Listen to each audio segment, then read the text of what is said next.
My holy Prophet sallallahu ta'ala alayhi wa sallam said, ask for everything from your Lord. Ilana, ask for everything. Ask for everything. Rasulallah, what all? My beloved said, if even salt gets finished in your house, ask for that too from your Lord. You should ask and he will give it to you. You should at least bring a pot of desire in his court. And there are strange words in Tirmidhi Sharif. Rasul Kainat said that the Almighty Lord says, when my servant raises his hand, I feel ashamed that how can I send it back empty-handed in the court of such a great king? Well, brother, if you seek respect from people, will they give you respect?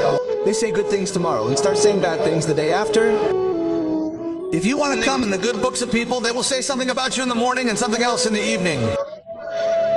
Make your spiritual life prosperous.